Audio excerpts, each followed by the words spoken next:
வணக்கம், ஸ்ரீராம் ஈஸ்வரராமன் பேசுகிறேன். இப்போ ஒரு 40 ஏக்கர் மலைக்காடு, மலைன்னு சொல்ல முடியாது, மலையொட்டி இருக்குது. சந்தன மரம், தேக்கு மரம், அதுக்கடுத்து எலுமிச்சை மரம், இந்த மாதிரி ஒரு தோப்புகளை உருவாக்கக்கூடிய நிலம்தான் கடமலைக்கோட்டு கிராமம், தேனி மாவட்டம். ஏக்கர் 3 லட்சம், 40 ஏக்கர் ஒரு எஸ்டேட்டாக இருந்தது. இப்போ அந்த பராமரிப்பு இல்லை. இப்போ கிழக்க பார்த்திங்கன்னா ஆறு, மேற்கு இதுதான் இடம். இந்த இடத்துல பெறப்படுது சொத்து. பூமி பார்த்திங்கன்னா சபுகாடாக இருக்குது.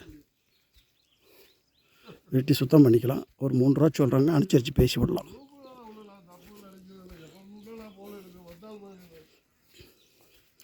வருஷத்துக்கு ஒரு தடவை யானை வரும். பெரியவர் அவர் பேர். அவர் வந்துட்டு போவார்னா வறட்சியில் வருவார். ரொம்ப நாள் ஆகும். மழை வேறு காலத்தில் இங்கே வரமாட்டார். அதாவது வந்துட்டு அந்த பாதையிலே போகிறது தான். பெரியவர் வர்ற இடனால ரேட்டு 3 லட்சம் சொல்கிறாங்க, குறைச்சி பேசலாம்.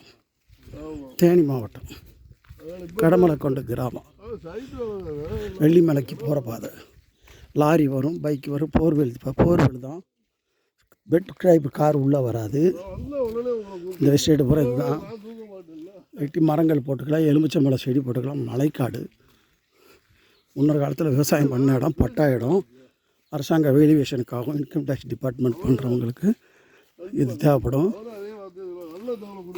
குறைச்ச விடனால உதாரணத்துக்கு ஒரு சந்தன மரம் போடுறதா இருந்தால் இந்த கிளைமேட்டுக்கு நல்லா வரும். உதாரணத்துக்கு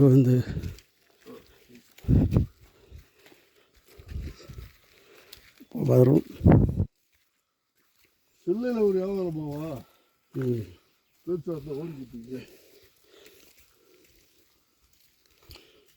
மொஹோகனி மரங்கள் போடலாம்.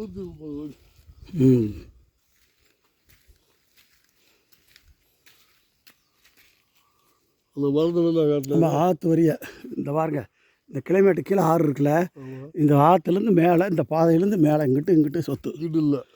இங்கிட்டு இருக்குல்ல, 2 பக்கம் மேப் வாங்கிக்கிடுவோம் வாங்க.